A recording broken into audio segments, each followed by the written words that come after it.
Ya está, ¿no? Ya se está cargando. Muy bien. Muy buenos días a todas, todos.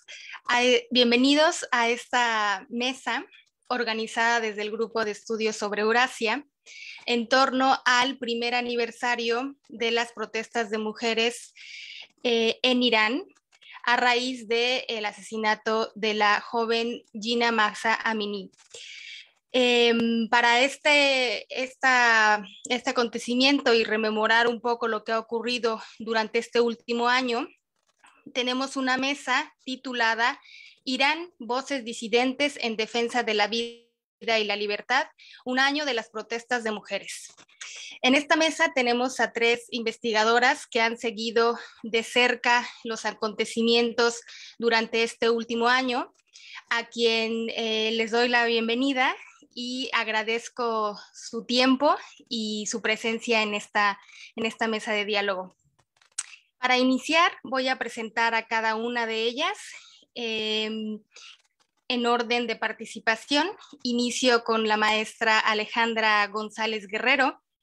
Bienvenida, Alejandra, quien es candidata a doctora en Ciencia Política por la Universidad Nacional Autónoma de México, maestra en Estudios de Asia y África con especialidad en Medio Oriente por el Colegio de México y licenciada en Arte por el Claustro de Sor Juana. Es especialista en cine, mujeres, contextos violentos y Medio Oriente. Cuenta con diversas publicaciones sobre cine, guerra y mujeres, narración de la nación, el cine como propaganda y de las actuales protestas. Hizo una estancia de investigación en la Universidad Islámica Azad de Teherán y estudió persa en el Instituto de Jodá, también en Teherán. Y en 2023 realizó una estancia de investigación en la Universidad Libre de Berlín. Bienvenida, Alejandra. Adelante. Muchas gracias.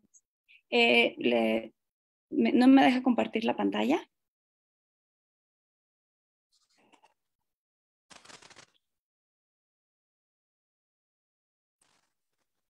¿No puedes compartir, Ale? No.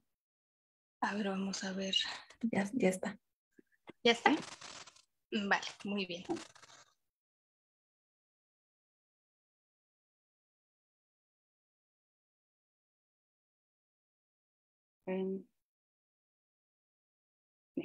Bueno, yo voy a hablar sobre los actos performativos en torno a las protestas en Irán del año pasado.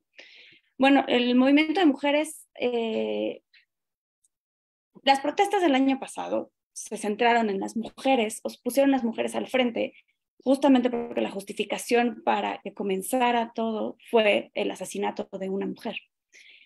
Pero también porque el movimiento de mujeres está sumamente articulado y ha tenido actividad desde el inicio de la República Islámica, días después de que regresó Khomeini a Teherán, cuando a inicios de marzo pretende imponer el hijab. El 8 de marzo las mujeres protestan con participación de mujeres activistas de todo el mundo.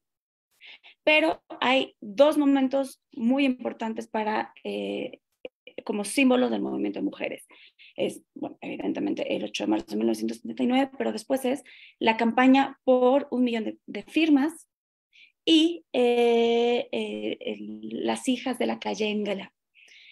No son movimientos violentos con grandes pliegues en las calles, sino son diálogos y símbolos de la organización de las mujeres. La campaña de 1 millón de firmas fueron cientos de mujeres a lo largo del país que se acercaban a personas en el espacio público para leerles un breve texto sobre las desigualdades legales y el control oficial sobre las mujeres y sus cuerpos que el régimen tiene. Pedían firmas a una declaración que pedía que el gobierno cambiara tales políticas. De nuevo, no son actos extraordinarios, sino activismo pequeño con acciones pequeñas que hasta las protestas del año pasado fueron la cúspide del movimiento de mujeres por el conocimiento y reconocimiento en la mayoría de la población. Porque no solo las personas en círculos feministas o en activismos conocieron este momento ni tuvieron conciencia de las desigualdades que implicaban ser mujeres en Irán. Después, el 27 de diciembre de 2017, Vida Movahed se paró sobre una caja de electricidad, como las que tiene Telmex en las calles de México, con un velo blanco atado a una vara. Fue arrestada y estuvo un mes en la cárcel, pero el acto se replicó por todo el país durante algún tiempo. Esta protesta se suele englobar en otros dos grandes momentos. El primero son las protestas de finales del 17 y principios del 18 por el alza de los precios, y también por los miércoles blancos que Masih Alinejad había convocado. El 27 de diciembre de 2017 cayó en miércoles y fue esto, pero la mayoría de las personas que han replicado, que replicaron en su momento y a lo largo de los años este acto, han negado cualquier atadura con Masih Alinejad, porque es un personaje un tanto polémico, porque ha tenido ciertos diálogos y ciertas ataduras con personajes no deseables para los iraníes. Bueno, estos dos momentos de activismo en el espacio público del movimiento de mujeres son símbolos de la ininterrumpida lucha de las mujeres en Irán. Con símbolos son fácilmente reconocibles, pero también son símbolos con los que fácilmente las personas se pueden identificar, pues no son grandes eventos ni son mujeres con unas carreras impresionantes ni reconocimiento público. Son personas comunes que tuvieron el valor de luchar por lo que creen. El mismo discurso que el régimen tiene en torno a la defensa sagrada, pero que no resulta muy efectivo, pues las personas comunes no tienen las plataformas ni el interés para seguir defendiendo a la defensa sagrada. En cambio, estas luchas sí sí apelan a las personas, porque las mujeres diariamente viven las desigualdades del país. Y esta campaña, lo que hizo la campaña por 1 millón de firmas, fue condensar estas desigualdades legales, porque sobre todo lo que pretendían era pues luchar contra las desigualdades legales, como la herencia, el movimiento, bueno, la movilidad, las capacidades de las mujeres para tener dinero, tener propiedades. Y bueno, el acto de las chicas de la calle Engelab es revolución. Pues todas las mujeres tienen que usar el velo, y pues no hay mayor despliegue de nada. Por eso las personas se identificaban con estos, porque no son grandes carreras, son personas comunes que tuvieron el valor de luchar. Pero bueno, estas grandes figuras como Shirin Ebadi son fundamentales para el desarrollo de los movimientos, para inspirar y crear conciencia de las luchas, pero las personas comunes que luchan son con quienes las personas comunes se identifican, porque saben que pueden ser ellas mismas en esa posición, porque pueden y quieren estar en esa posición. Y en cuanto a las imágenes icónicas de las protestas actuales, bueno, estas mismas razones, ¿no? Acentúan la importancia de la ausencia de liderato en las protestas y el movimiento en general. Son las personas contra el régimen, las personas como individuos, no el pueblo como esa masa que tratan los discursos nacionales y nacionalistas de condensar. Son personas luchando contra el régimen, ¿no? Las personas protestan por sí mismas, por aquella que las atraviesa directamente, las causas que acuerpan con el cuerpo que pueden y quieren ser, no con lo que son o lo que el régimen quieren que sean. Estos actos de imaginación son actos revolucionarios que permiten imaginar lo que quieren ser y no lo que son ni lo que alguien más quiere que sean.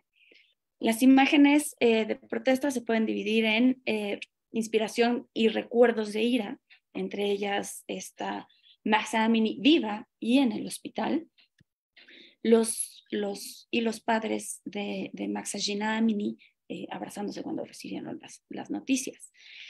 Estas imágenes recuerdan las razones de la ira acumulada, porque la población sabe que ellos pudieron ser Mahsajina o los padres. Estas imágenes son tan importantes para el levantamiento que las periodistas que hicieron públicas estas imágenes, que son Nilufar Hamdi y Elane Mohammadi, fueron públicamente reprimidas y estuvieron más de un año, estuvieron poco menos de un año en la cárcel y apenas acaba de iniciar su juicio, pero es un juicio privado, porque son símbolos también, como ellas publicaron los símbolos de las protestas, también son un símbolo para el régimen, para demostrar las consecuencias de los actos que se hacen en contra de ellos. Y los otros son inspiración de protesta.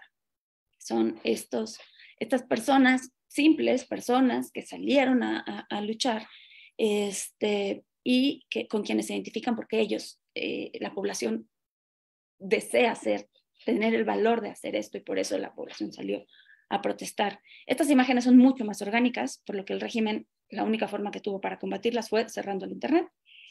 Y pues en las luchas con la represión, con el llamado uso legítimo de la violencia en nombre de la defensa, ¿no? Esta también recuerda un poco a las hijas de Engelab y se ha dicho que es también un homenaje o una línea, pero evidentemente no sabemos quién es, porque además por el control que tiene el régimen sobre la población y la videovigilancia en los espacios públicos, las personas salían cubiertas y son pocas las personas que se sabe realmente quiénes son, ¿no? Estos círculos danzando en torno a una fogata fueron muy comunes y muy populares y también se replicaron, ¿no? En donde se quemaban los velos. Bueno, las consignas, las protestas siguen tradiciones de cantos y consignas, aunque cada motivo de protesta las genera o adapta. Hay constantes a las que se vuelven, por tanto las consignas no son espontáneas, sino que siempre son parte de una tradición y aunque tienen una persona que las pronuncia o las publica por primera vez, rara vez son reclamadas, por lo que se consideran prueba de una voz colectiva. Según Elliot Kola, las consignas de protesta son actos performativos en el sentido de que son composiciones deliberadas. De nuevo, no son expresiones espontáneas de lo colectivo, sino que alguien las pensó para que aparecieran de una forma específica que no busca reflejar el deseo colectivo, sino crearlo. Por otro lado, no son simples textos lingüísticos, sino que se componen de palabras con significados. No son semántica y ya, sino que incluyen la performatividad. Están pensadas para gritarse, repetida y colectivamente en movimiento. Se encarnan y desde ahí se repiten y evolucionan. Suelen ser ambiguas en las palabras y en la performatividad, y este mismo autor los divide en hamasa y hija. Hamasa son llamados de fervor y en poesía clásica se asocian con valentía.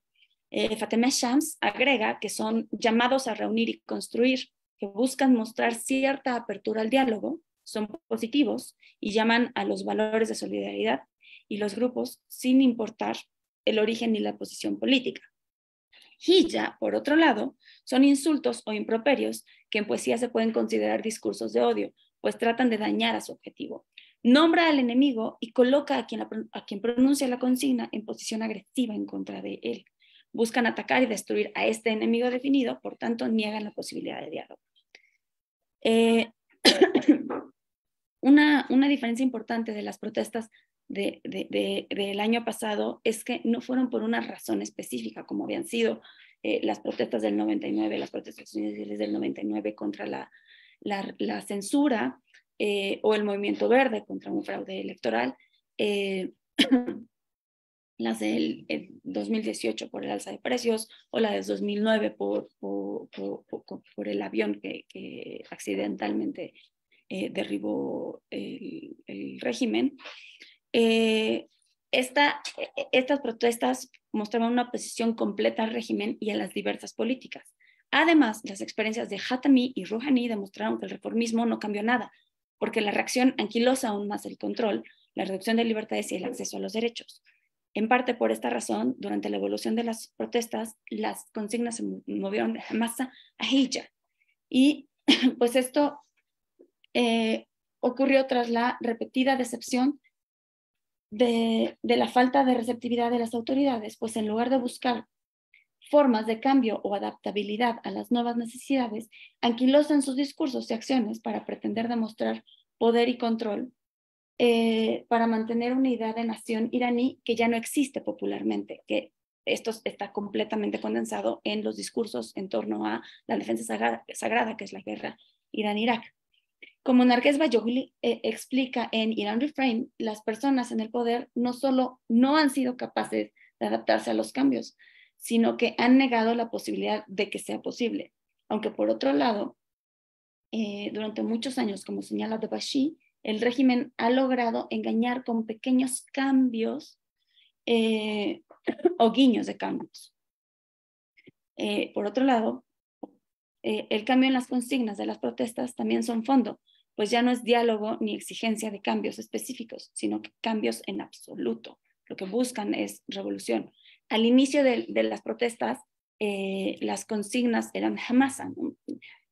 Mujer, vida, libertad, Azadí, Azadí, Azadí, y el himno es que ha sido Baraye, esta canción de... Y después se fueron cambiando a consignas mucho más agresivas, desde el siempre Margheba dictador, Margheba Jamenei, Margheba Islamí, que es muerte al dictador, muerte a Jamenei o muerte a Islamí, o referencias claras, ¿no? Como, bueno, ahora les explicaré. Bueno, las consignas Hamasa, mujer, vida, libertad, viene de una consigna muy usada desde los 80s por las luchas kurdas, que es Jan Jijan Azadi. Por un lado, sí tiene que ver con el origen kurdo de Mahsa Amini y por la doble discriminación que ella sufría en Irán, y también porque las consignas de 3 palabras en Irán son muy comunes, ¿no? San Zendegi Azadi, que se adoptó y que muchas personas, sobre todo en círculos kurdos, asumieron como un robo porque no había reconocimiento de que San Zendegi Azadi tenía un origen kurdo, sino también porque hay otras consignas, Azadí, Azadí, Azadí, como ya les dije, y también pan, trabajo y libertad, que fue una consigna muy común en la revolución de 1979. Bueno, San Zendegi o Jinjian pone el cuerpo de las mujeres al frente de la lucha contra el régimen, como el régimen ha puesto el cuerpo de las mujeres al centro de sus políticas de control y esfuerzos por mantener la imagen islámica de la república. Hay muchos académicos que afirman que lo único islámico que queda en la República Islámica es el uso mandatorio del velo, porque ni la economía no es obligatorio rezar, no es obligatorio peregrinar, no es obligatorio ayunar, no es obligatorio nada más que el velo. Y también es esta performatividad por parte del régimen de que se tiene que acuerpar la política, y también la performatividad de las protestas al quitarse el velo y ondearlo, quemarlo, o en la actualidad en las calles de Teherán, sobre todo en el norte de Teherán, donde viven las clases altas y donde pues se compran las libertades, porque es ahí donde se mueve la mayor cantidad de dinero, es la performatividad de usar el velo en los hombros, que antes de las protestas, ya las mujeres usaban el velo atrás o lo recargaban y nada más se lo acomodaban, pero también con la llegada del nuevo presidente, las políticas de represión y de control del cuerpo de las mujeres en la vestimenta se recrudecieron. Bueno, de nuevo Azadí, pues llama a la unión para la libertad. Y Baraye, el himno, explica las razones de la ira y explica las razones por las que habría que luchar o estar en contra del régimen, pero nunca llama a atacar al régimen en sí, ni atacar a un enemigo definido. Simplemente menciona, hace una gran lista de razones por las cuales protestar. Por otro lado, se me borró la diapositiva de Jamenei el Sahak, te llevaremos a la tumba. Evidentemente tiene relación con Margeba, dictador, o Margeba Jamenei, pero es mucho más profunda porque alude a el Shahnameh, porque Sahak es un personaje muy importante en el Shahnameh. Es un dictador que con 2 serpientes va asesinando a los enemigos, y pues tal cual, Sahak lo entierran debajo del Damavand, y la consigna llama a asesinar al líder supremo. Y por otro, cañones, tanques y armas ya no funcionan más, digan a mi madre que ya no tiene hija, es una adaptación de una consigna de la revolución que era cañones, tanques y armas, y toque de queda ya no funcionan, digan a mi madre que no tiene hijo. El cambio de hijo a hija es una palabra, ¿no? Pero que cambia por completo el centro, de nuevo, de la consigna y de las protestas. En 1979, esta consigna buscaba llamar a los militares a renunciar y a unirse a las propuestas, y también sirvió para demostrar que la población ya no le tenía miedo a las milicias, porque también, como han repetido muchas de las personas que se manifiestan, que se manifestaron el año pasado y siguen manifestando, no es que las personas estén listas para morir, sino que se han liberado de pensar en la muerte, porque es mucho más lo que pierden con las políticas del régimen que con la posibilidad de cambiar, con la posibilidad de cambio. Entonces, el uso de hija mostró y demostró que la emancipación de las mujeres y la decidida hermandad y apropiación del espacio público. Se espera que las mujeres estén en el espacio privado, y las políticas llaman a que las mujeres estén en el espacio privado, pero evidentemente eso no sucede y no ha sucedido, y las consignas también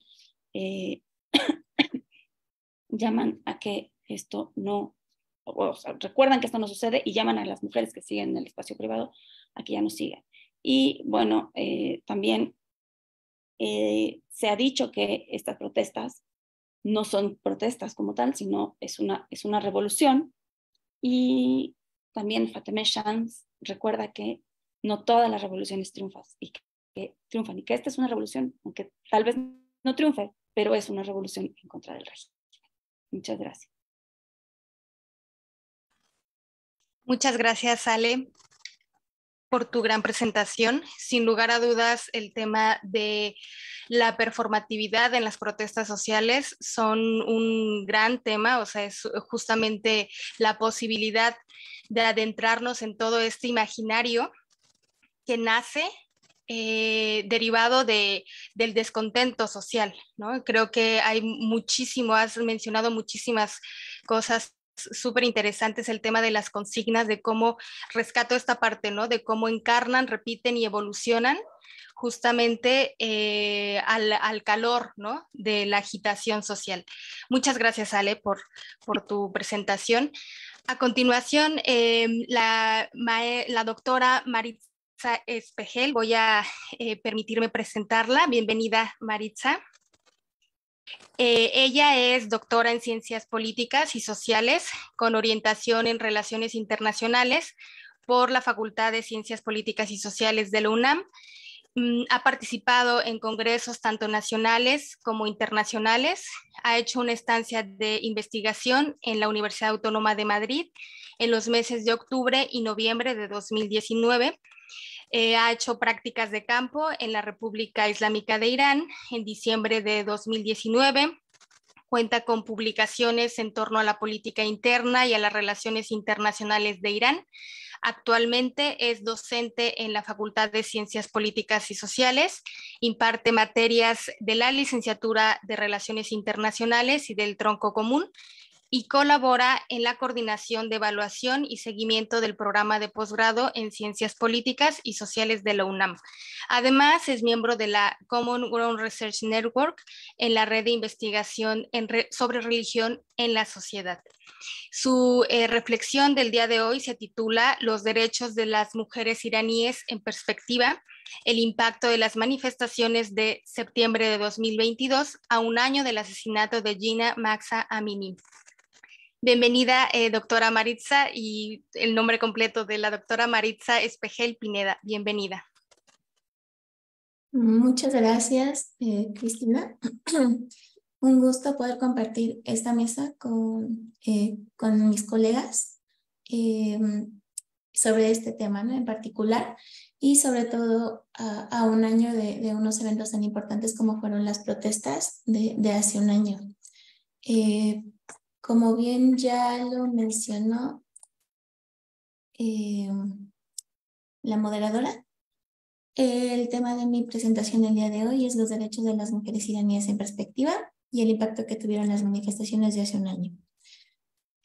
Como un primer momento, me gustaría comentar que dentro de la Constitución de la República Islámica de Irán, en el capítulo 3, específicamente destinado a los derechos del pueblo, y en su principio 20, se dice que todos los individuos, tanto hombres como mujeres, estarán bajo la protección de la ley de forma equitativa, gozando de todos los derechos humanos, políticos, económicos, sociales y culturales, respetando los principios islámicos.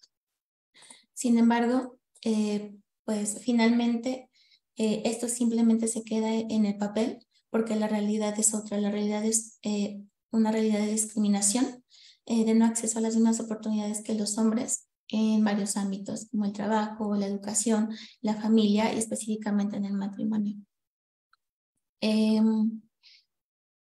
Esto nos lleva a una discriminación sistemática por parte del régimen ejercida sobre las mujeres en general.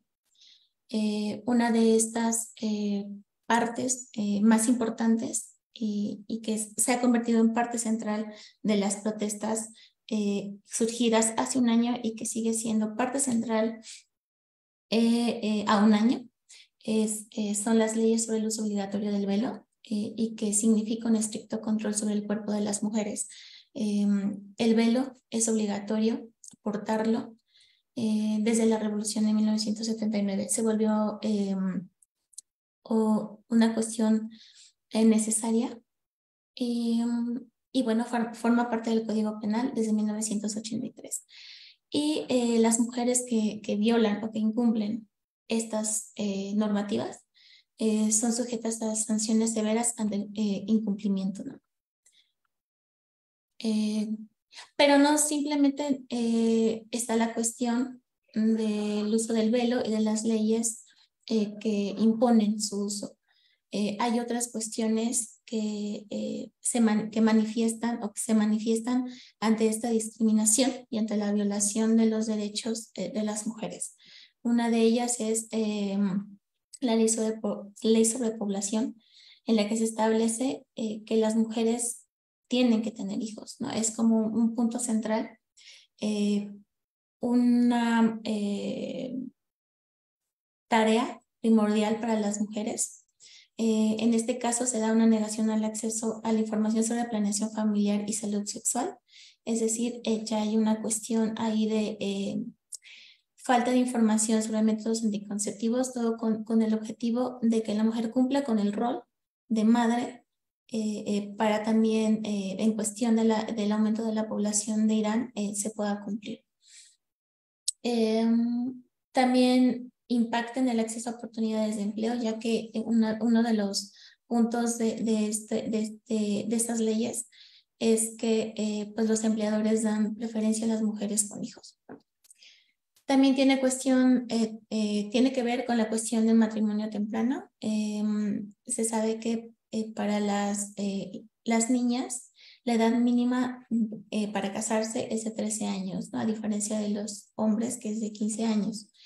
En un análisis que se hace a partir de Amnistía Internacional, una de las directoras del Programa Regional para Oriente Medio y el Norte de África señalaba ante este estudio que las mujeres no sirven más que para ser amas de casa obedientes y hacer bebés, y sugieren que no tienen derecho a trabajar o a desarrollar una carrera profesional hasta que hayan cumplido su función y obligación primarias. También hace una crítica al decir que las autoridades iraníes están recurriendo a la ley para tratar de frenar los avances de la mujer en el país e intentan confinarla a las funciones de madre y de esposa. Y que en lugar de añadir más elementos a la lista de discriminaciones que sufren las mujeres iraníes, las autoridades deberían reconocer que ese sector son seres humanos con derechos fundamentales y anular deberían de considerar anular estas leyes discriminatorias. Bueno, entre otras cuestiones que tienen que ver con la discriminación que experimenta este grupo social en Irán, tiene que ver con cuestiones del matrimonio y de la familia. En Irán, si las mujeres se quieren divorciar, tienen que demostrar, ¿no? Realmente que es necesario ese divorcio, ¿no? Demostrar sufrimientos insoportables para que las dejen proceder con el divorcio. A diferencia de los hombres, que los hombres no tienen que demostrar esta cuestión, simplemente se quieren divorciar y pues lo hacen. Los hombres también tienen derecho a la poligamia, es decir, poder casarse con más de una mujer. En la cuestión de los testimonios judiciales, el de la mujer vale la mitad que el del hombre. Ya lo había mencionado, la edad esta es la edad de la responsabilidad penal. Para las niñas es a partir de los 9 años y para los niños a partir de los 15. También hay una restricción con respecto a las profesiones, a las carreras que pueden acceder las mujeres en las universidades. Como ejemplo, las ingenierías son de poco acceso para ellas, así también como la literatura inglesa, por ejemplo. Y también hay ciertas restricciones a la hora de ser espectadoras en algunas competencias deportivas. Son algunos ejemplos de esta discriminación. También está, por ejemplo, la ley del pasaporte como otro ejemplo, ¿no? Que las mujeres tienen que pedir permiso al esposo para que se les pueda otorgar un pasaporte y para poder viajar. Y bueno, finalmente, esta situación tan, ¿cómo podríamos decirlo?, negativa para las mujeres, de represión, de discriminación, pues ha causado un efecto en ellas. La respuesta de ellas ha sido manifestar su descontento y demandar el cumplimiento de sus derechos como ciudadanas iraníes. Y de hecho, las mujeres se han caracterizado por tener un importante protagonismo a lo largo de la historia de los movimientos sociales en Irán. A lo largo del siglo XX, como dice una autora, Nasrin Alavi, las mujeres iraníes se han organizado y luchado por sus derechos políticos, incluso desde la Revolución Constitucional Prodemocrática de 1906 hasta el movimiento igualitario que derrocó al Shah de Irán. Tuvieron una participación importante en esas movilizaciones, sin embargo, pues no se quedó ahí, ¿no? Como sabemos, el establecimiento de la República Islámica de Irán a partir del triunfo de la Revolución del 79 dio pie a que se estableciera otro régimen, incluso más autoritario y represor que el derrocado, ¿no? El de la dinastía Pahlaví. Sin embargo, y de hecho, a causa de esa situación de réplica de prácticas autoritarias, pues se siguieron dando estas movilizaciones y estas manifestaciones de descontento por parte de las mujeres. Yo seleccioné 2 periodos en específico para ejemplificar esta situación o este protagonismo de las mujeres en la escena política, en la escena sociopolítica, demandando sus derechos. Uno de ellos es el periodo de reforma, que tuvo una duración de 1997 a 2005 y el movimiento verde de 2009. En el periodo de reforma, y como lo estableció Ashraf Boyurdi, ella fue la asesora de Hatami cuando estaba planeando se estaban planeando las elecciones para el año 1997. Esta mujer señalaba que las mujeres han alcanzado un grado de reconocimiento social tal que ya no pueden ser ignoradas, pues la retórica del Estado el llamado de Hatami a la democracia y el respeto a la ley y los derechos individuales ayudarán a aumentar la conciencia y las expectativas de las mujeres. Es decir, que las ideas reformistas del candidato Hatami dieron un poco más de empuje a esta posibilidad de que las mujeres siguieran manifestándose y siguieran luchando por hacer respetar sus derechos. Fue como un incentivo más y un periodo o una coyuntura en la que ellas tuvieron un espacio o una oportunidad, ¿no? Como para hacer ruido y pues estar ahí presentes. De igual manera, Shahla Jairi, que es una profesora investigadora de la Universidad de Boston, señalaba que, bueno, en ese momento de la coyuntura reformista, señalaba que estaba surgiendo un movimiento de mujeres robusto y vibrante en la República Islámica de Irán, a pesar de la implementación renovada de restricciones legales serias y prácticas políticas discriminatorias. Y decía que la elección aplastante del presidente Hatami en 1997 generalmente se considera un resultado de la participación activa de mujeres y jóvenes. Esto lo decía por una participación importante de las mujeres en este momento de las elecciones, porque finalmente fueron un número importante las que votaron por el presidente Hatami. Haleb Afshar, que fue una académica y política iraní-británica que estudiaba cuestiones de género, señaló en ese momento que la participación de alto perfil de las mujeres en las elecciones presidenciales, tanto como candidatas potenciales como votantes, demostró claramente su importancia política. De igual manera, ¿no? Fue en cuestión de números, fue un voto importante y también la participación, como aquí dicen, ¿no? También hubo candidatas que se postularon a la presidencia. Una cosa un poco de debate en la cuestión de la estructura de poder político de Irán, ya que hay algunas instituciones que tienen atribuciones muy importantes a la hora de aprobar o vetar a quienes pueden participar en las elecciones, ¿no? Bueno, solo como mención en cuanto a esta estructura institucional, el Consejo de Guardianes, que es de mayoría conservadora y que está aliado o tiene una alianza importante con el líder supremo, que es una de las instituciones más poderosas o la más poderosa de Irán. Este consejo tiene la atribución de aprobar quién puede, ¿no? Participar en elecciones presidenciales, ¿no? Y también parlamentarias. En este sentido, pues fue algo importante el que algunas mujeres pues pensaran, ¿no? Que podían participar en este momento y que no nada más con ese momento, también antes ya, posteriormente también ya se dio esta participación, pero fue como un punto importante coyuntural en el que pues muchas mujeres confiaron en que podían hacer algo. Y bueno, también hubo algunos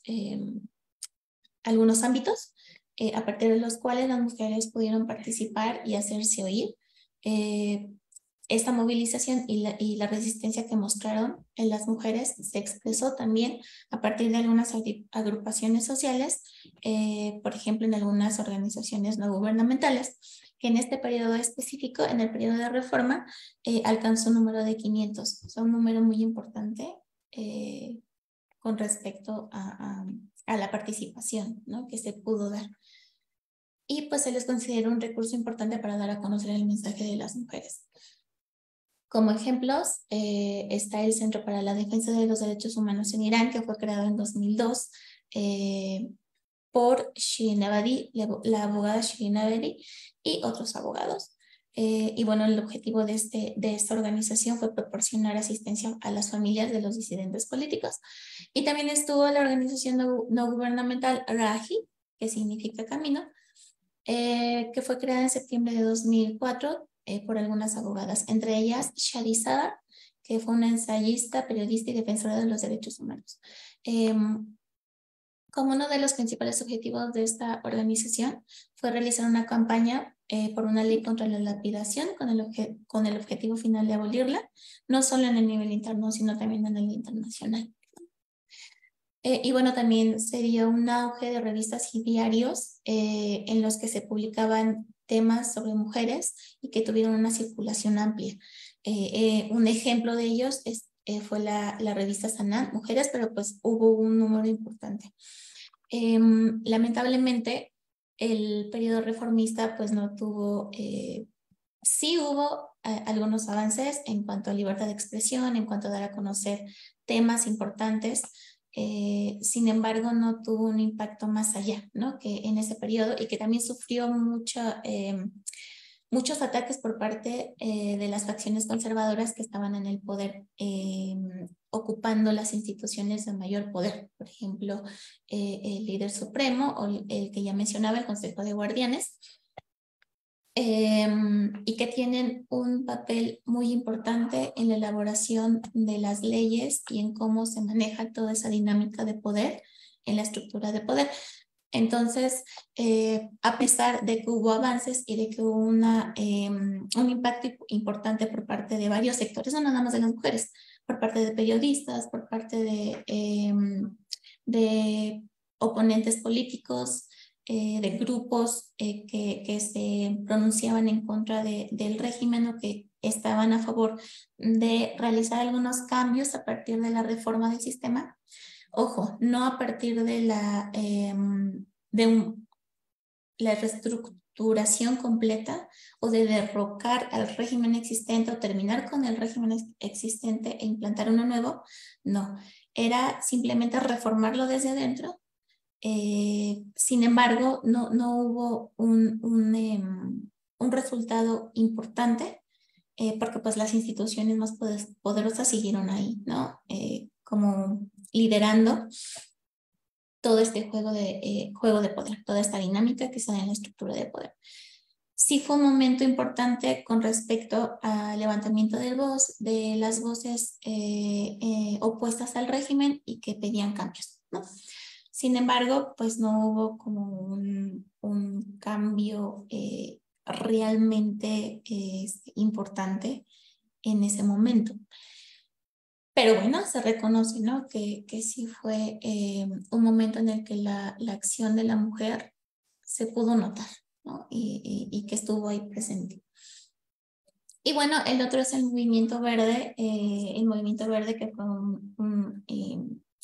una movilización que surgió en el año 2009 a raíz del supuesto fraude electoral, porque pues en ese momento se estaban postulando unos personajes reformistas que estaban creando una base importante de seguidores y estaba lanzando su reelección el presidente Mahmoud Ahmadinejad, que había estado ya en la presidencia de 2005 a 2009 y estaba lanzando su reelección. Sin embargo, había una base muy importante apoyando a los reformistas. El punto es que finalmente resultó ganador de esas elecciones en 2009 Mahmoud Ahmadinejad. Entonces esto provocó, ¿no? Una inconformidad importante entre la sociedad y pues surgió esta movilización, ¿no? Fue una movilización primero enfocada como el recuento de los votos, como cuestionar esta reelección de Ahmadinejad, pero finalmente fue como que ganando fuerza y se empezaron a sumar otras demandas, ¿no? Entonces ahí también las mujeres tuvieron una participación importante. En ese momento fueron 34 grupos feministas, tanto islamistas como seculares, los que se unieron para formar la organización conocida como Convergencia del Movimiento de Mujeres, ¿no? Eran aproximadamente 700 activistas con el objetivo de crear una plataforma común y también intentaron avanzar sus demandas, incluso antes del día de las elecciones, con un debate con los representantes de los candidatos reformistas en la Oficina de Mujeres de la Revolución Islámica. Es decir, se reunieron con los de representantes reformistas, el más importante en ese momento y con mayor fuerza, que era Mir Hossein Mousavi. Entonces, pues hubo como esta apertura, ¿no? De que los candidatos se reunieran con las mujeres para escuchar sus demandas, ¿no? Ellas querían evaluar qué candidato podría estar más comprometido con los derechos de las mujeres. Y también estuvo la figura de Zahra Ganabar, que es la esposa del candidato, la esposa de que en ese momento era el candidato reformista Mousavi. Por su perfil también tuvo una participación importante y tuvo también esa fuerza de llamado, ¿no? Porque era una mujer profesionista, se dedicaba a la pintura, era profesora, aunque fue removida de su cargo de viceministra de la Universidad de Al-Azhar cuando Ahmadinejad fue elegido presidente en 2005.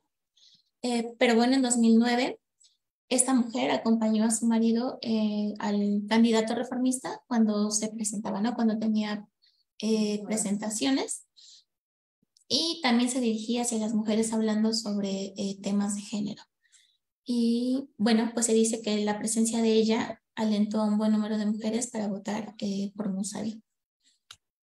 Y bueno, ya llegando a las protestas de septiembre de 2022, pues como ya sabemos, ¿no? Lo que las provocaron, por qué surgieron.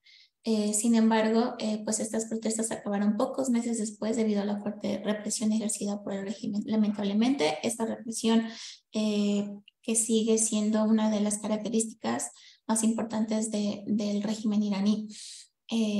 Sin embargo, y a pesar de esta fuerte represión, pues las mujeres siguieron con esa fuerza, ¿no? Con ese ímpetu de seguir manifestándose descontento. Pues empezaron a quebrantar la ley del velo, y en la actualidad hay reportes de que 20% de las mujeres salen a la calle sin velo, incluso en ciudades conservadoras, no nada más en Teherán, por ejemplo, la capital, sino en otras ciudades que se caracterizan por ser más conservadoras, por ejemplo, Mashhad o Qom incluso. Entonces eso también es algo importante, ¿no? Se ha dado también el apoyo por parte de los hombres, también con respecto al código de vestimenta, ¿no? Usando ropa que no está permitida. Pero finalmente sigue esa represión, ¿no? La policía moral había sido suspendida por un momento a raíz de lo que sucedió. Sin embargo, ya regresó. Y pues sigue ahí con esa vigilancia, con esa revisión, pero ya no con la misma fuerza con la que estuvo previo a lo sucedido hace un año. Entonces, ahora las mujeres suelen retar un poco más, obviamente con un poco de temor por lo que pueda pasar. Sin embargo, hay muchos testimonios en los cuales las mujeres dicen, pues yo estoy manifestándome y pues retan de cierta manera, ¿no? a estas formas de represión. Pero bueno, finalmente ahí sigue, ¿no?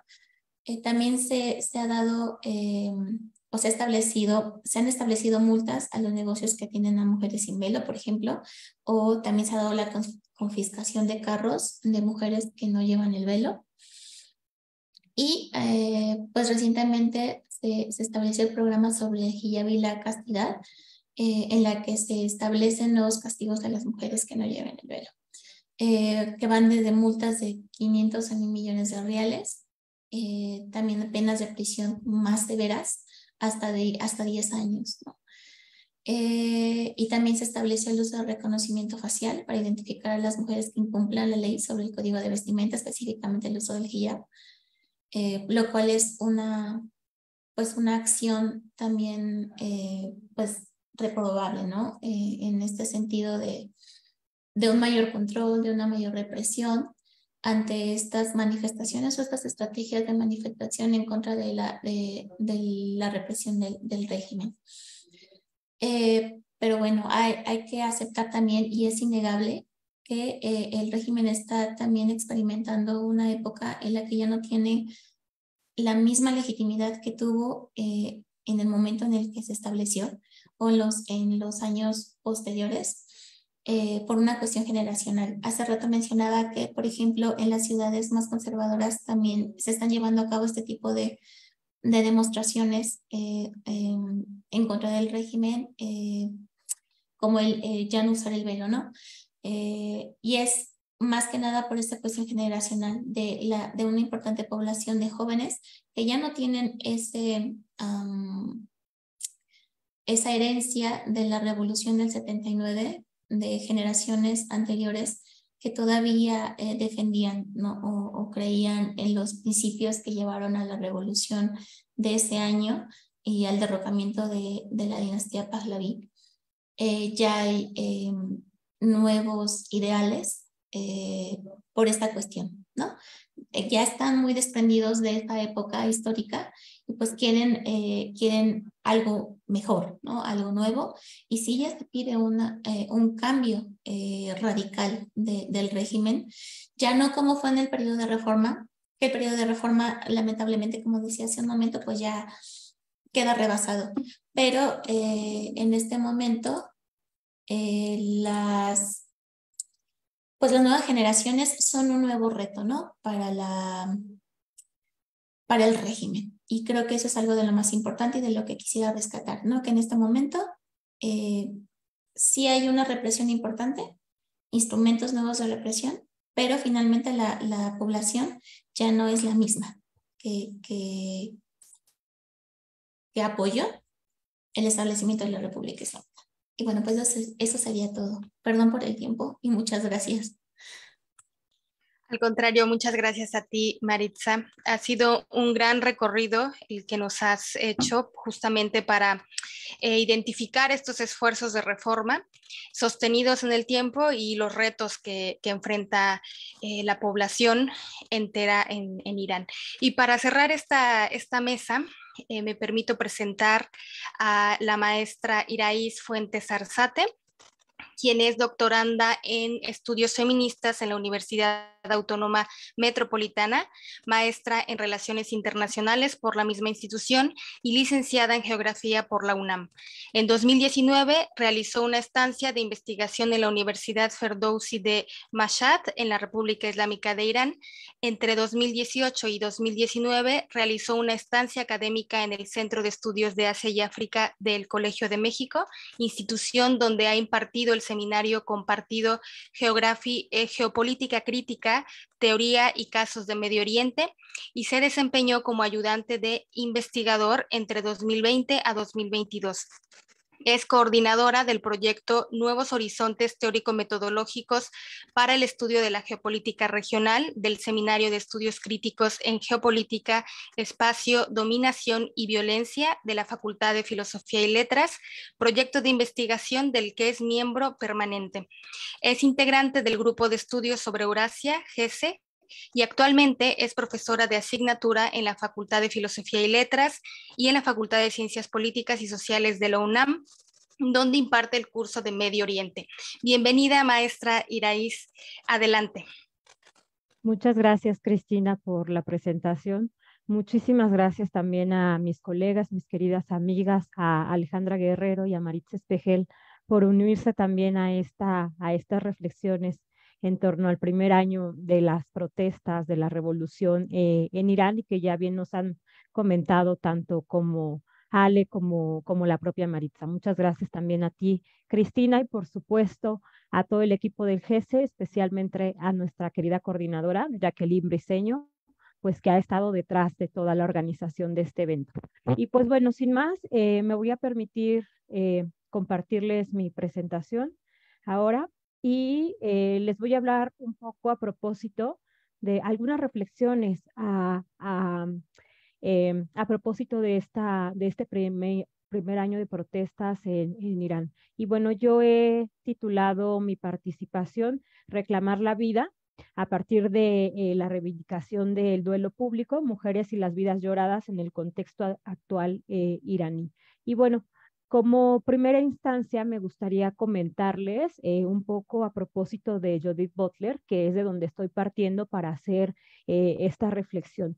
Y les traigo esto a colación porque me parece que es sumamente interesante y sumamente ilustrativo el caso de Irán a propósito a decir verdad, de la capacidad del duelo público, del que nos habla Judith Butler, sobre todo en esta obra que tenemos en pantalla, Marcos de Guerra, Las vidas lloradas, que es un libro extraordinario y que, bueno, Judith Butler va a plantear una serie de interrogantes a propósito de la vida a partir de lo sistémico de ciertas guerras, ¿no? Ciertas guerras que en este caso se presentan como directas. Y entonces me permito compartirles una breve cita con la que me gustaría iniciar esta participación de Judith Butler, cuando ella nos dice que el duelo público nos acompaña a la vida, ya que ha sido vivida y que presupone esa vida cuando ya ha terminado. Pero la capacidad de ser llorada, entonces, es una condición del surgimiento y mantenimiento de toda vida. El duelo es una suposición de que una vida cuya pérdida es digna de ser llorada. Entonces, su capacidad de suscitar condolencia no existe, sin esa capacidad, perdón, de suscitar condolencia, no existe vida alguna, o mejor dicho, no hay algo que hay algo que está vivo, pero que es muy distinto a la vida.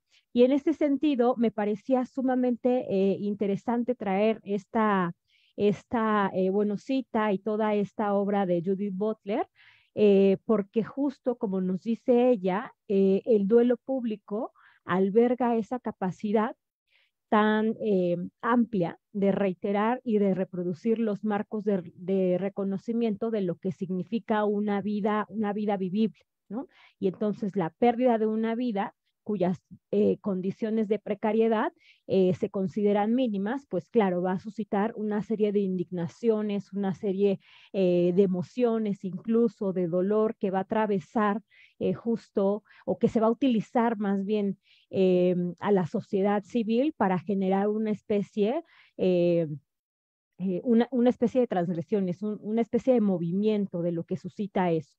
Por ejemplo, traía a colación acá, o recordaba bastante el caso que se vivió en Irán en enero de 2020, cuando presenciamos este duelo público que acompañó al asesinato del general Abolqasem Soleimani, el comandante en jefe de las fuerzas de élite Quds, de las fuerzas de la Guardia Revolucionaria de Irán, ¿no? Y entonces esta representación y esta mediatización de la muerte hizo del duelo una cuestión nacional. Y esto pues estuvo destinado no solo justo a reforzar esos marcos del nacionalismo iraní, arraigado profundamente en bases, en condiciones racistas, como todo proyecto nacional, ¿no?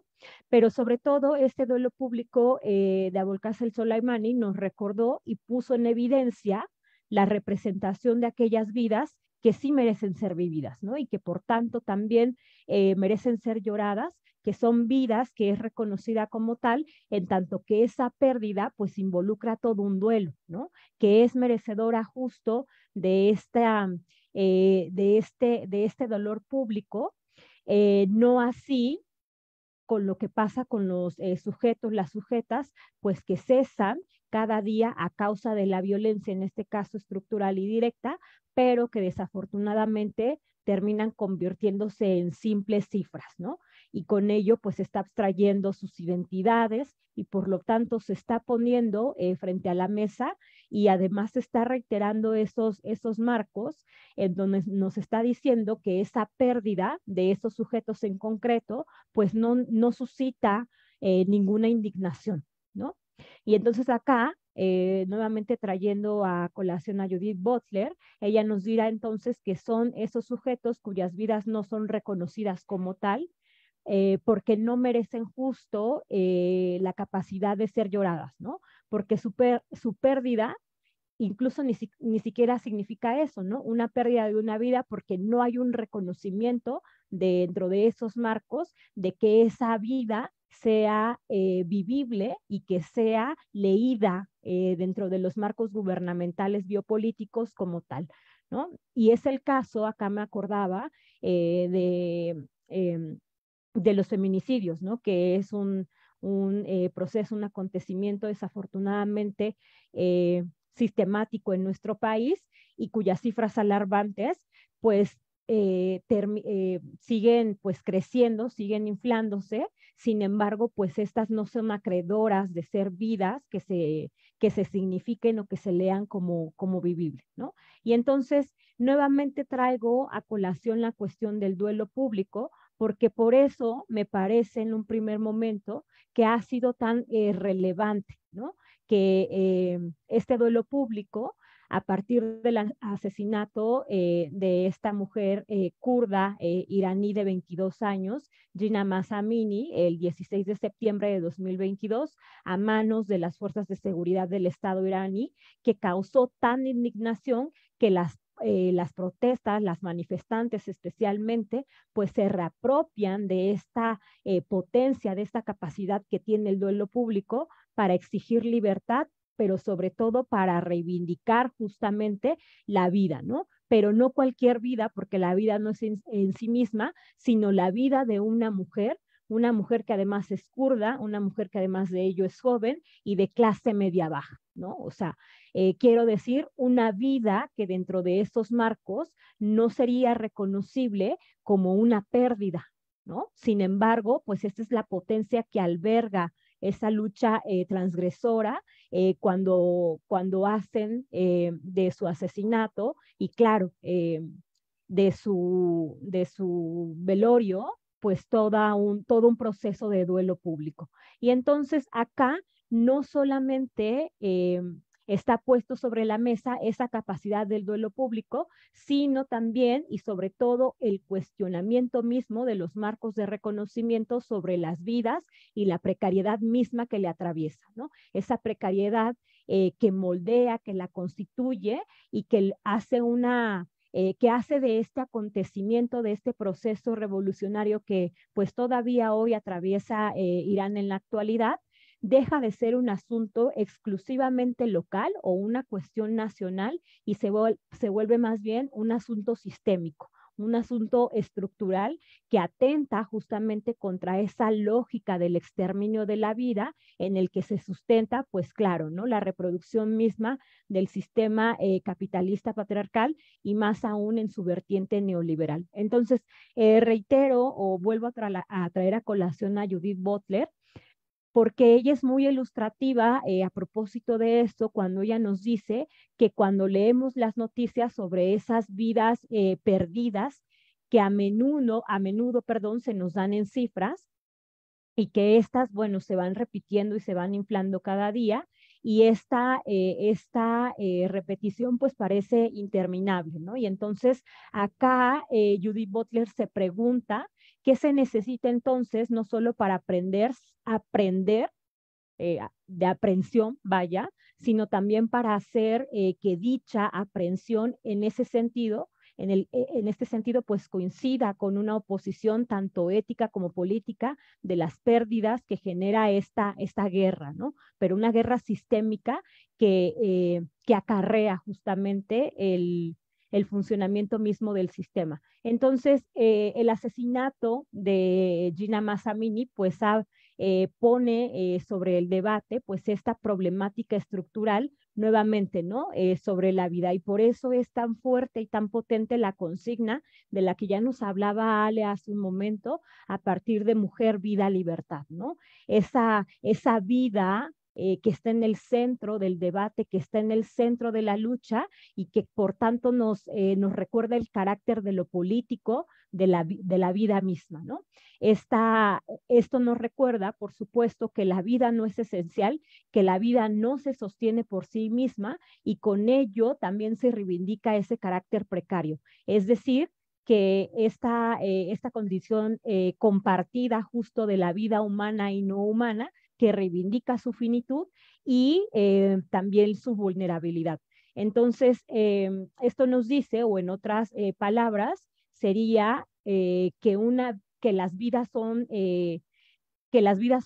susceptibles de ser dañadas y pueden perderse, incluso destruirse y desdeñarse sistemáticamente hasta el punto de la muerte.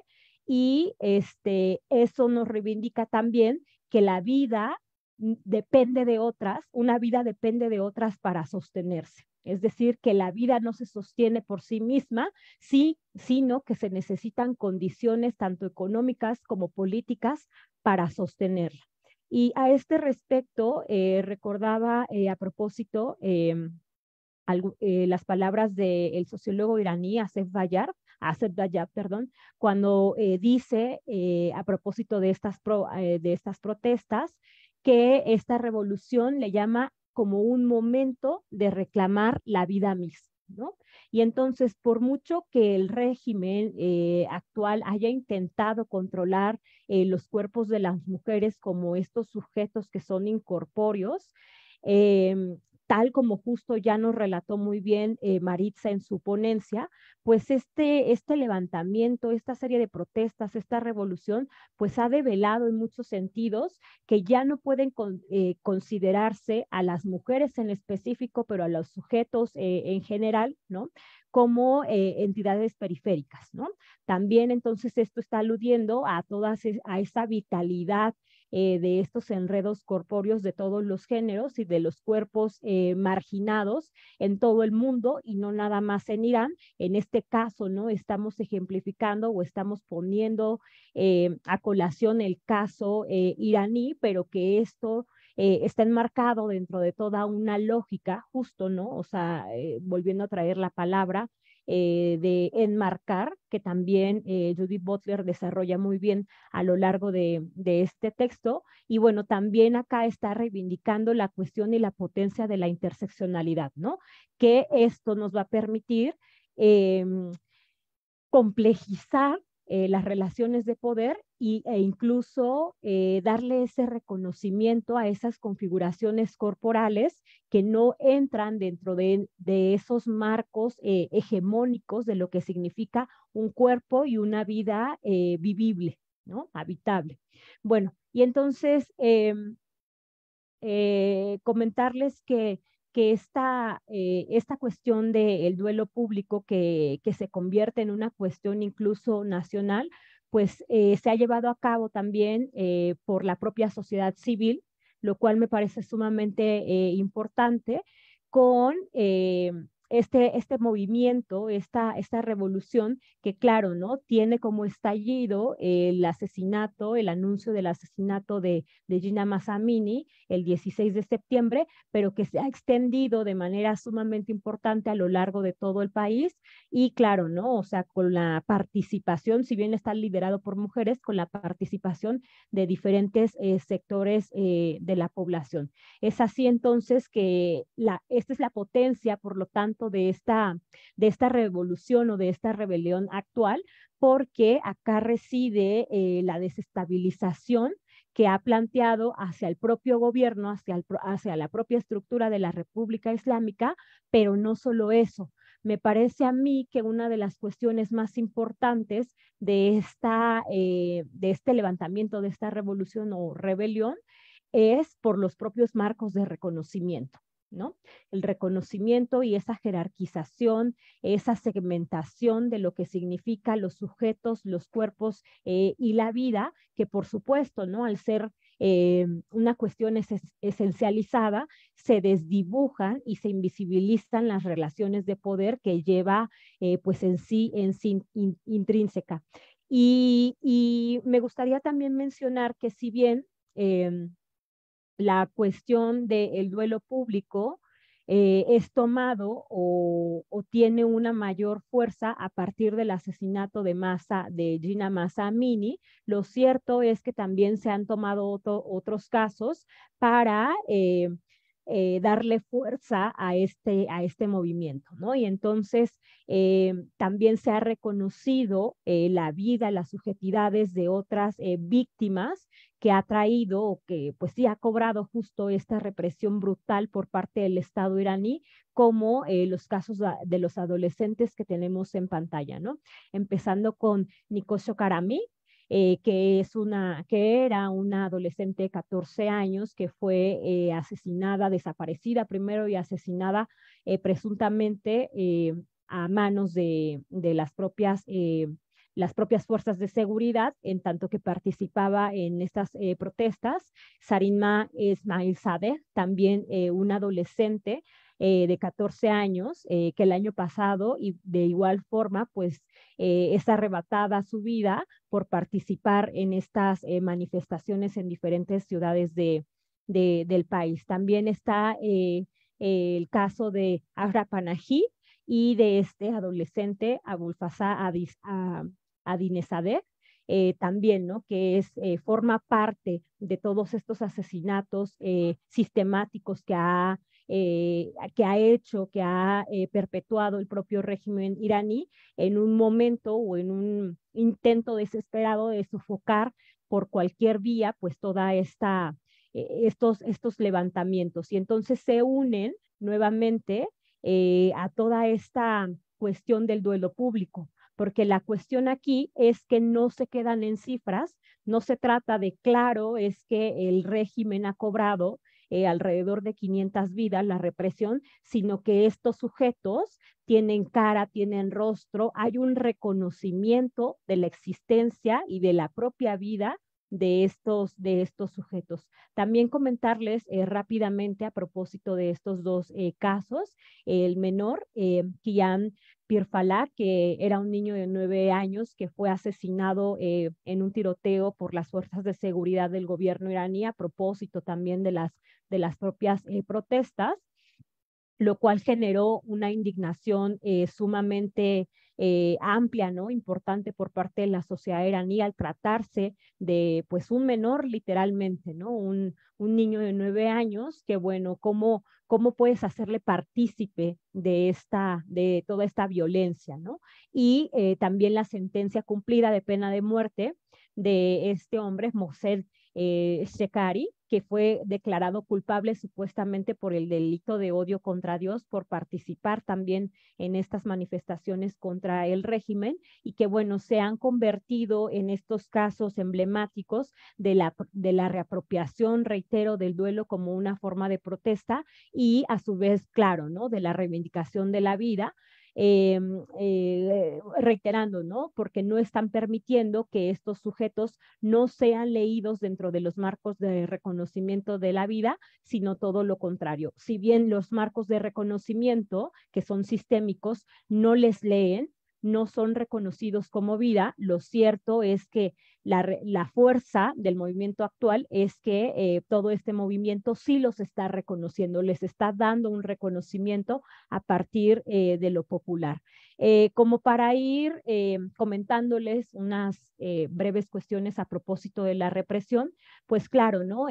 Este movimiento, como hemos visto ya también con Ale y con Maritza, pues ha tenido pues una potencia sumamente importante, especialmente partiendo de que pues es una movilización, una lucha liderada por mujeres y que claro, ¿no?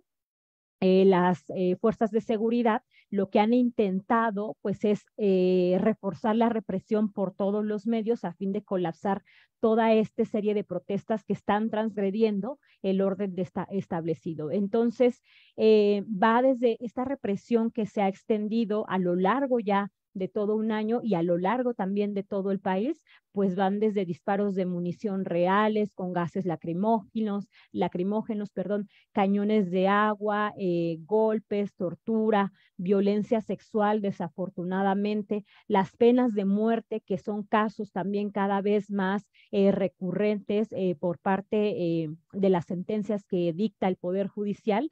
Y también como la misma Maritza ya nos comentaba hace un rato, pues están utilizando tecnología de punta como cámaras inteligentes para identificar a estos infractores en público, especialmente cuando se trata de mujeres, y también a las mujeres que no usen la supuesta vestimenta apropiada y que incluso vayan dentro de sus vehículos, ¿no? Lo cual, este reconocimiento facial ya se le está dando la capacidad para que sea objeto de castigo judicial y que bueno, y también esto viene acompañado del nuevo despliegue, como ya lo decía Maritza, de la policía de la moral, a pesar de que el año pasado pues fue replegada en determinados meses con la intención de supuestamente ceder ciertas ciertas cuestiones, ¿no? Ciertas medidas supuestamente a la sociedad civil para apaciguar a todas estas manifestaciones. Y entonces también las fuerzas de seguridad, como en otros casos que no es algo nuevo, pues han recurrido a la restricción del acceso a Internet, ¿no? Especialmente en este contexto que estamos viviendo el día de hoy por el primer aniversario de las protestas por el asesinato de Gina Mahsa Amini, se han mostrado o hay indicios, ¿no? de un corte de Internet importante dentro del país, y también pues están utilizando gases lacrimógenos,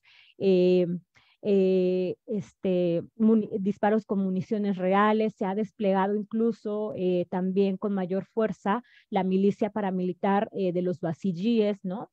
Que desempeñó también, o que ha desempeñado más bien un papel sumamente destacado en la represión, no nada más en el contexto actual, sino en otras protestas, como también ya nos lo mencionaban las compañeras. Entonces, también entre las cuestiones, ya para ir cerrando, es que se ha despedido a diferentes profesores de las universidades porque cuando hay rastreos de que estos han participado en estas protestas, en estas revoluciones, entre una serie de dinámicas y de cuestiones más, que bueno, el régimen está por todos los medios tratando de sofocar esto, porque no nada más le está no solamente está atentando contra la estructura, sino con toda una lógica, ¿no? Una lógica sistémica, una lógica que atenta no nada más con lo político, sino también con lo económico y por supuesto con el orden social. Y entonces, por último,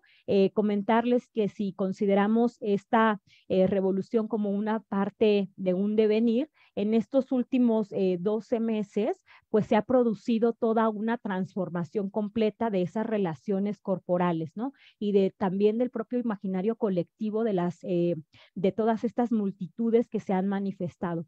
Tal como lo menciona el sociólogo iraní Asef Bayat, pues da la sensación de que se ha producido un cambio, ¿no? Un cambio de paradigma en estas subjetividades iraníes, tal como lo apuntaba Maritza en su propia ponencia, ¿no? Y bueno, esto también nos está poniendo sobre la mesa, está reflejando esa centralidad que han tenido las mujeres en defensa de la vida, de la libertad y de la propia dignidad, ¿no?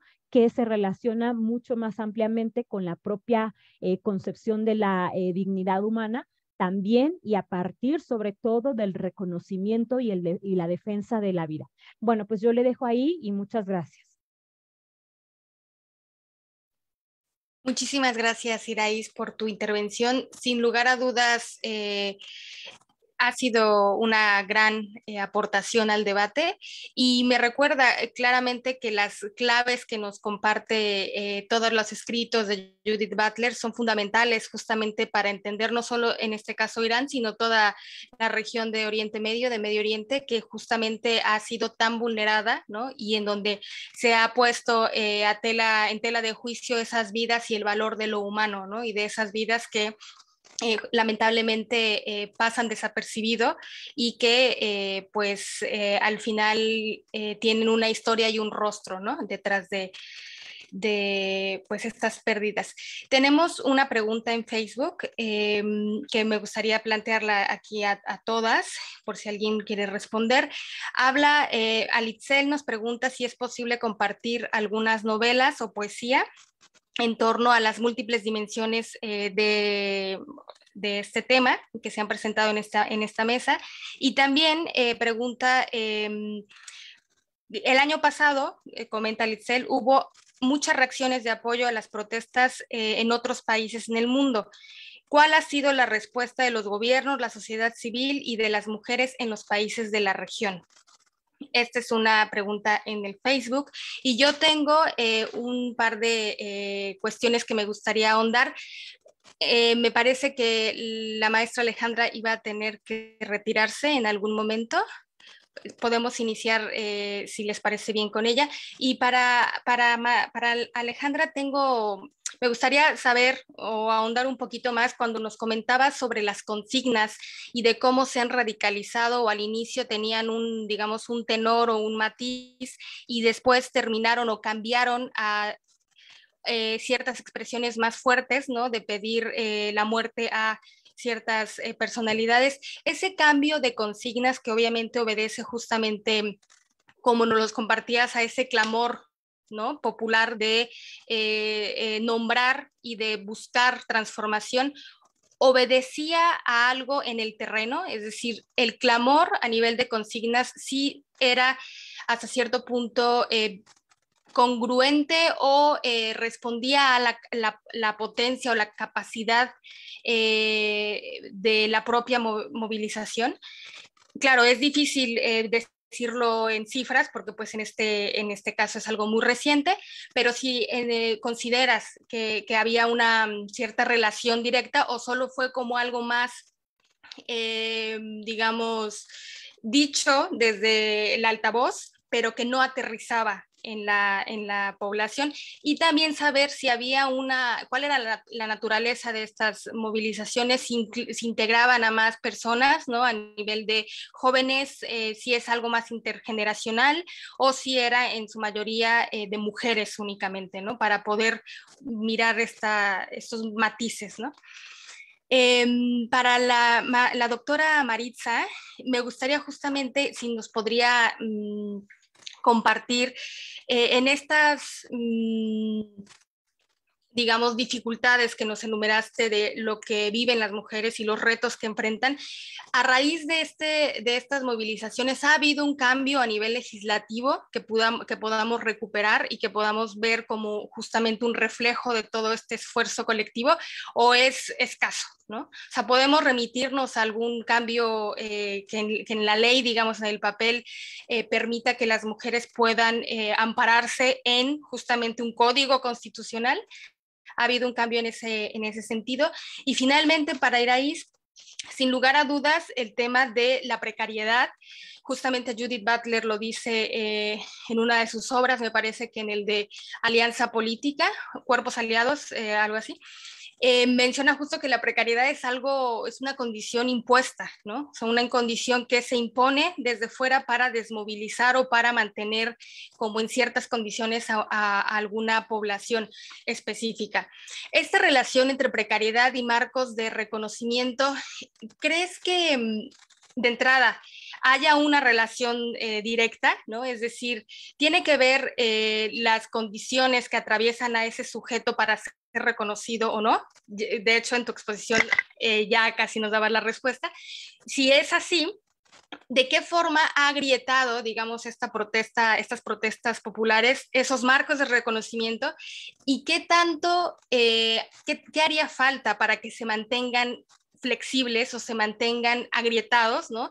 Porque pues al final, al ser un sistema, pues no puede derrumbarse de un día para otro, pero qué tanto esto se ha flexibilizado y cómo puede mantenerse si es que ya no hubiese una movilización potente en las calles, sino con pequeñas, como justo lo decía Alejandra, microresistencias, ¿no? O sea, ¿cómo podríamos decir esto tendría que mantenerse para que ese marco de reconocimiento siga siendo cuestionado, ¿no? Bueno, primero felicitar a mis compañeras, exposiciones muy buenas con además aportes importantes. Sobre los cambios de Hamasa Hijja, lo primero es que al inicio de todas las protestas salen a partir de la ira y a partir de simplemente la reacción a compartir el duelo compartido o el enojo compartido, las emociones, los afectos, ¿no? Lo primero son los afectos, salen a la calle y desde ahí, y es por eso que llaman, las consignas son a partir de lo primero que afecta, ¿no? Las búsquedas de la libertad, el pretexto de mujeres, vida, libertad, y también se van poco a poco ordenando estos afectos y se van entendiendo las emociones que se van generando y los deseos que se tienen. poco a poco se van, digamos, desgeneralizando las consignas para buscar puntos mucho más específicos. Y también es una respuesta a las represiones, porque el régimen en ningún momento tuvo guiños de diálogo, al contrario, desde el principio fue una represión absoluta. Entonces, la violencia que el régimen demostró, se respondió con violencia, pero en el campo, en Irán, la gente no tiene armas. Entonces, las agresiones son verbales, y además de que es sabido la importancia que la poesía tiene para la vida cotidiana. En Irán no hay dichos, digamos, ¿no? Los dichos son extractos de poesía, de poesía clásica, muchos de ellos del Shahnameh, y también el Shahnameh es, como lo mencioné, es recurrido constantemente, pero también la doctora Shagufeh Mohammadi lo recuerda todo el tiempo. Hay pasajes del Shahnameh a los que se recurre siempre para recordar o para referenciar ciertos momentos de protesta. Sobre los componentes etarios y de sexo, como mis compañeros lo dijeron, los hombres siempre han estado presentes en las protestas. Se colocó a las mujeres al centro, no al cuerpo de las mujeres, porque también el cuerpo de las mujeres está al centro de las políticas del régimen, pero los hombres y las mujeres siempre han perdón, ya casi me tengo que ir, siempre han estado al centro de las políticas, y por tanto están al centro de las consignas y de las razones de las protestas. Y en cuanto a los componentes etarios, como Maritza mencionó, hay un choque generacional porque las nuevas generaciones no entienden las razones de la revolución del 79, ni entienden las razones de la islamización de la sociedad, ni de entender los enemigos señalados, los enemigos definidos de la República Islámica, porque, como yo mencioné, y haciendo eco de Narges Bayogli, las nuevas generaciones no entienden la importancia de la guerra en Irak, ni de la defensa sagrada, ni por qué se menciona constantemente, ni se usa como pretexto para la represión o para el control de la población. Y además el régimen no tiene ningún interés, o no ha demostrado ningún interés de actualizar estos mensajes. Ellos siguen hablando de la experiencia estética que implicaba estar en el campo y los morteros, y cómo esto era el camino místico.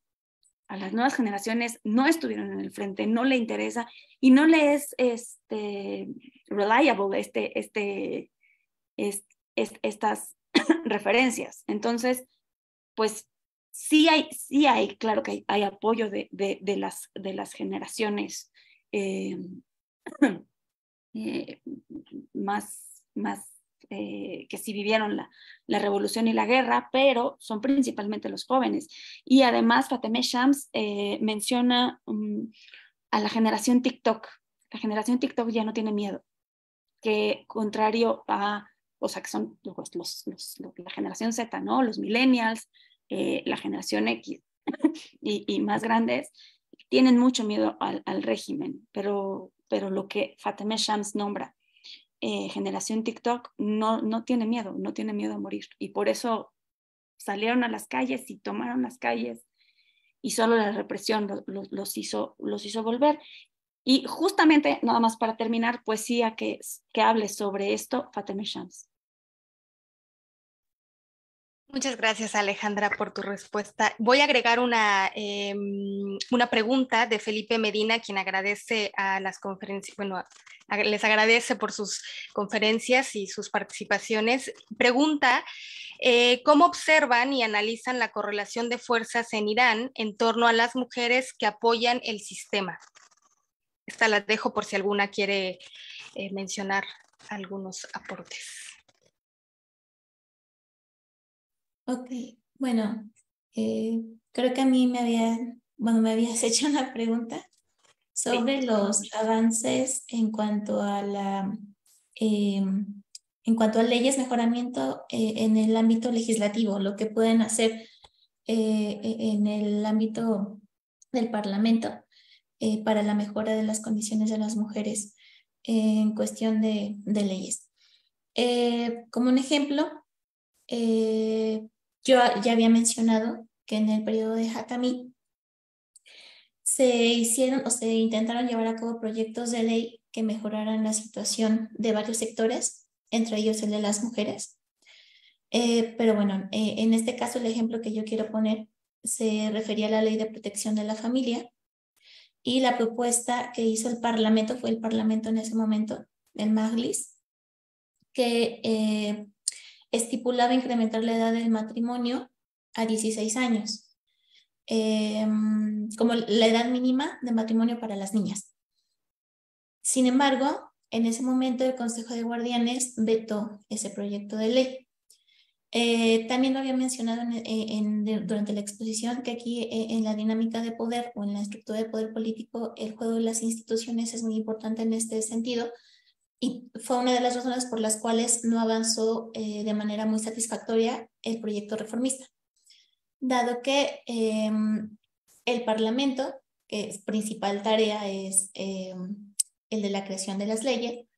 Sin embargo, el Consejo de Guardianes, que es del grupo de los conservadores, que está alineado con el líder supremo, y con este grupo de instituciones o grupos de poder que pues se aferran a mantener, ¿no? El régimen como tal.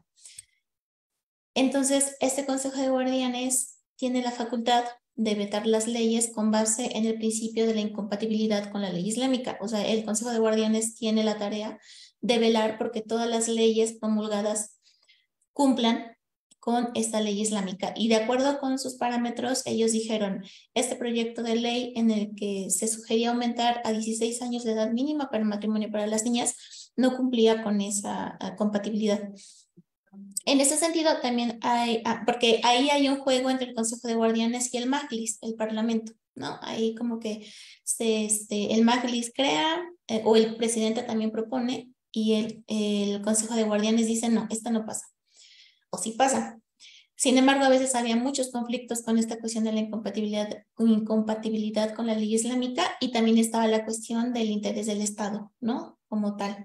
Entonces se crea el Consejo de Discernimiento, que es otro órgano también con cierto poder, que entra cuando hay una confrontación entre el Majlis y el Consejo de Guardianes. Entonces el Consejo de Discernimiento en ese momento dijo, bueno, entró a mediar, y él propuso que la edad mínima quedara en 13 años. Fue a partir de ahí en el que se estableció esta nueva edad, porque antes era menor la edad. No tengo exactamente el dato específicamente, pero era menor. Entonces, pues en ese momento fue cuando se estableció edad mínima para las niñas 13 años y para los niños 15 años. Entonces, bueno, los hombres 15 años. Entonces, fue como un intento como de mejorar esta condición. Fue en el periodo de Hatami, entre 97 y 2005, ¿no? Pero también hubo en 2004 el avance con respecto a la custodia de los niños. Y en 2004 sí como que fue positivo el resultado, porque esta cuestión favoreció a las madres, ¿no? Como que ya tenían más posibilidades de tener la custodia en caso de separación, de divorcio. Entonces eso es como otro ejemplo, ¿no?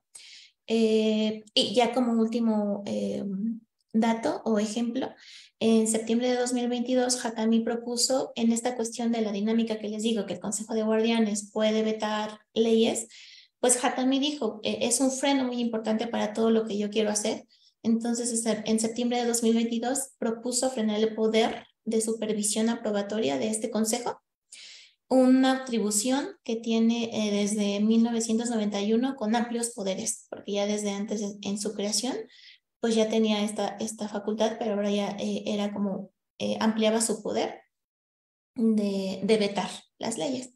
Entonces tampoco pasó, obviamente, porque el Consejo de Guardianes no iba a dejar pasar una ley de esa naturaleza, y también propuso como incrementar las atribuciones de la figura del presidente, ¿no? En ese momento decía, pues yo quiero pues hacer algo más, ¿no?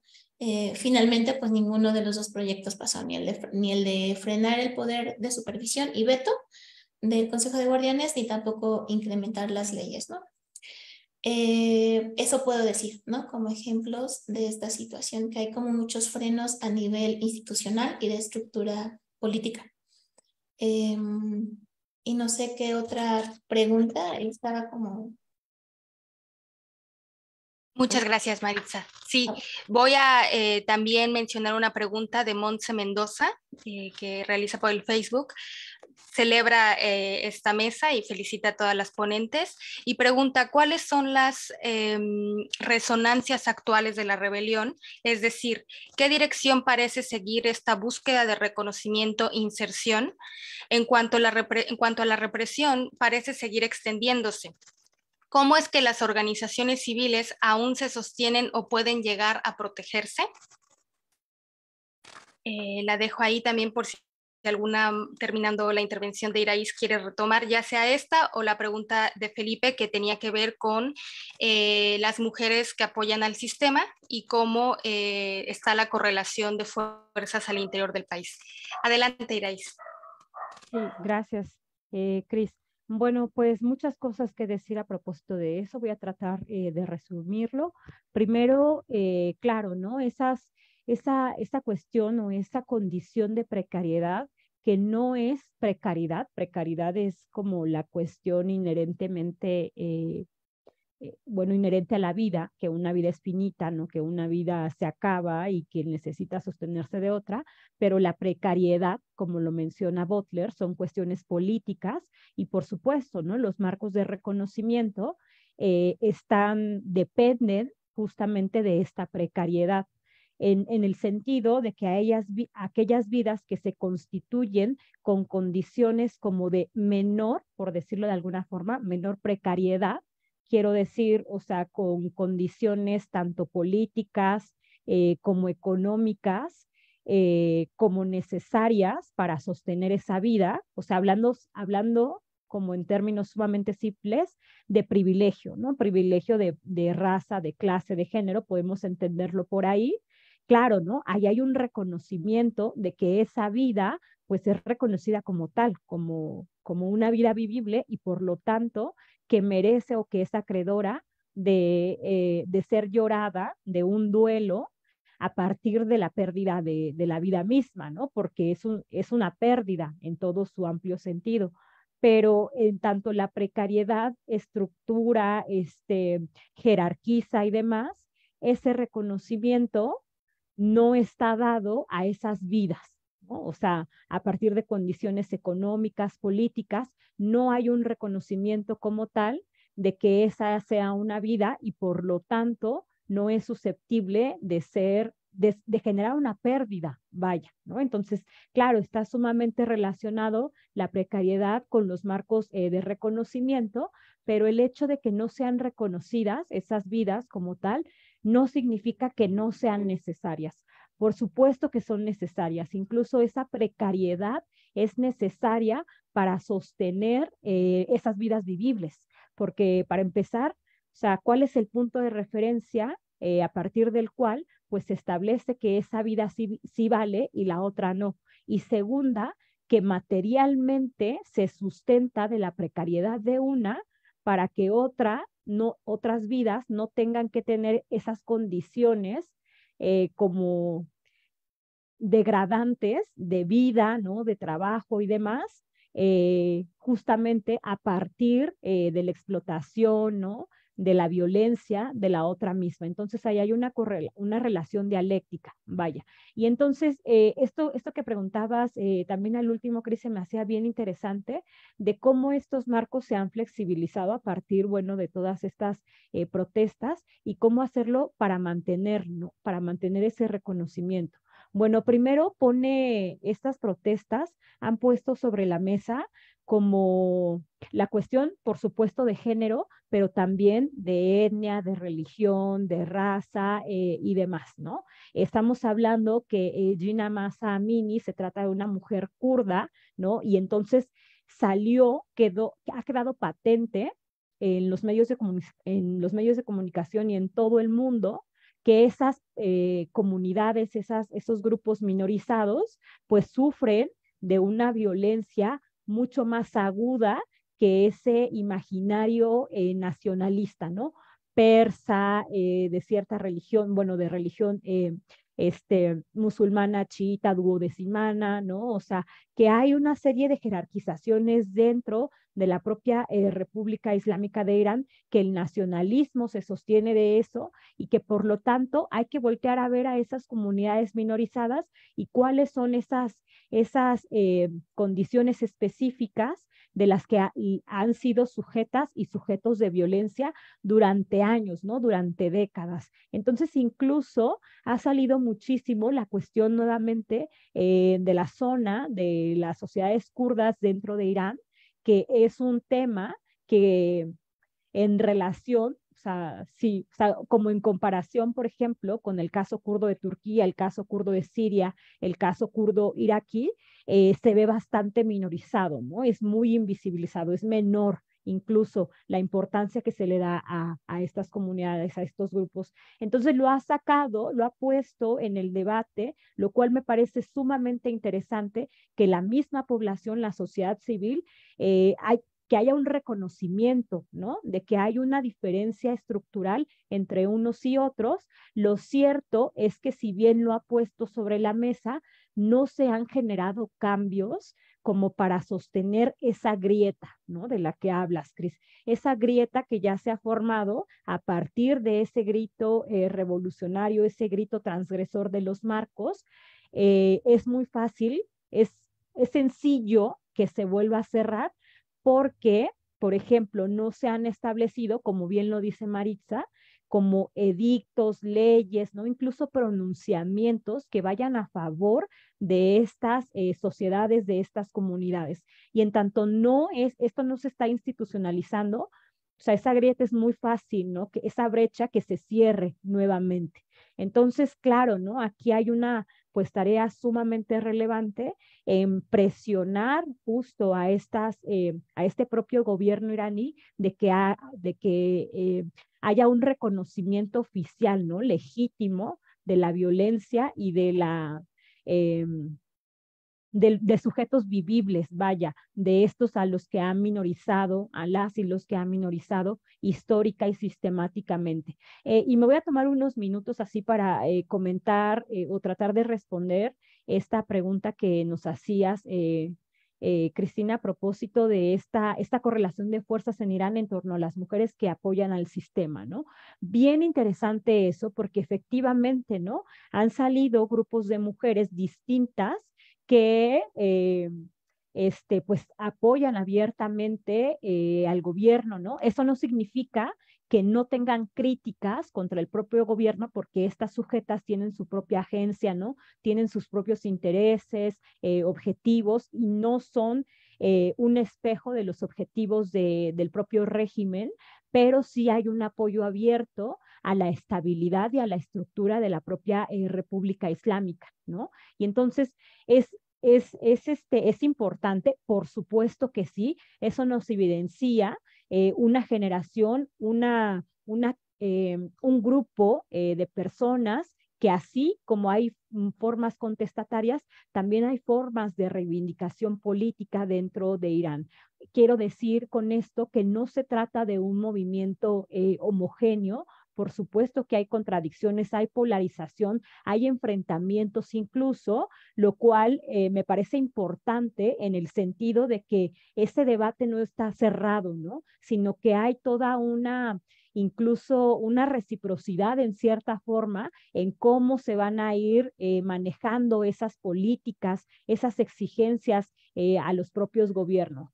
La cuestión acá, y que sí me parece preocupante, es que de pronto también las propias fuerzas del régimen, como una forma de contención de las propias protestas que le están desestabilizando, están utilizando nuevamente, porque no es nuevo, nuevamente la figura de las mujeres para hacer frente y para colapsar o agrietar ese movimiento que es en específico justo en defensa de la vida, ¿no? Entonces, ahí hay una serie de aristas a las que hay que prestar atención en tanto efectivamente, ¿no? Se traten de mujeres posicionadas desde este punto de vista, en donde están defendiendo la estructura de la República Islámica, pero que tanto también se está utilizando nuevamente, se está instrumentalizando el cuerpo de las mujeres, ¿no? La propia identidad de las mujeres para contrarrestar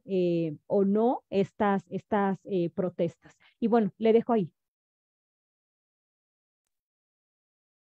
Muchísimas gracias, Iraís, por tus respuestas. ¿Alguna más quiere hacer alguna intervención? Bueno, si quieren, para contestar un poquito sobre lo que preguntaba el último chico, de cómo pueden seguir sobreviviendo organizaciones en este tipo de espacios, de este tipo de regímenes. Sí, ¿quieres te la repito o está bien así? Bueno, si quieres la contesto con lo que... Sí, perfecto. Adelante, bueno, Maritza, por favor. Voy a tratar de hacerlo de manera muy resumida para no extenderme mucho, pero finalmente, hablando de teorías de regímenes, algunos autores establecen que un régimen finalmente busca su supervivencia y lo hace a través de distintas estrategias. Generalmente se reconocen tres, bueno, de manera general. Una basada en la ideología nacional, es decir, algo parecido a lo que se hizo a principios, cuando se estableció la República Islámica y con estos principios, ¿no? Antiimperialistas, ¿no? O estos discursos nacionalistas, ¿no? También con la guerra Irán-Irak de 80-88, como una manera de aglutinar a la gente, ¿no? Y de tenerla como ahí controlada. Otra es la represión, que es la que estamos viendo como muy constante, ¿no? Y que sigue ahí presente y de las más populares. Pero otra está la de contrato social, es decir, también tratar como de ir cooptando a diversos grupos sociales que puedan estar como ahí apoyando, ¿no? De alguna manera, a través de que el régimen dé concesiones, un poquito de libertades, de dejar hacer, ¿no? Entonces, creo que va un poquito más por ese sentido, pero también está conectado a la creación de leyes específicas que, si bien dejan que este tipo de organizaciones puedan surgir, puedan crearse, finalmente existen también leyes específicas para mantenerlas controladas. Es decir, las dejan, pero hay instrumentos legales a partir de las cuales van poniendo frenos, ¿no? Es que si no, resulta contraproducente para el régimen, porque finalmente ir reprimiendo es como una válvula, ¿no? De vapor que si no le deja salir tantito, pues finalmente va a explotar en algún momento. Entonces, en Irán hay leyes que regulan la dinámica de las ONGs. Estas ONGs tienen que registrarse y de cierta manera están controladas, ¿no? Para que no haya una actuación que realmente vaya a significar una amenaza, ¿no? También, por ejemplo, eso también se da en Egipto, ¿no? En Egipto es un régimen muy autoritario en el que tiene muchas leyes, ley de contraterroristas, ley de las ONGs, ley de las protestas. Entonces, como que hay un espacio para la creación y la supervivencia de este tipo de agrupaciones sociales que tienen diferentes objetivos, ¿no? En defensa de los derechos de diferentes sectores, pero al final hay un control, ¿no? A través de diversas leyes que pues no los dejan actuar. de una manera libre, ¿no? Bueno, es lo que yo podría aportar sobre ese punto. Muchas Gracias. gracias, Maritza. Nuestra compañera Alejandra tuvo que irse por cuestiones de horario. Si no hay ninguna otra aportación a esta mesa, me parece que ha sido espectacular. Cada una ha aportado desde su terreno y con una visión muy fresca y sumamente interesante para esta jornada de reflexión. Pues quiero agradecerles su tiempo, su dedicación y pues seguir invitando a nuestro público a que siga las actividades del Grupo de Estudios sobre Eurasia en estos sus 5 años ya de actividad y de trabajos que tratamos de hacer desde este grupo. Y pues muchísimas gracias a quienes nos han sintonizado, a sus preguntas, y pues quedamos abiertas a cualquier sugerencia y a que sigan también los trabajos de las investigadoras que han estado aquí, sus publicaciones, sus textos, sus reflexiones, y muchísimas gracias a todas. Hasta luego. Gracias a ti, Muchas Cristina. gracias. Muchas gracias, Maritza. Igual.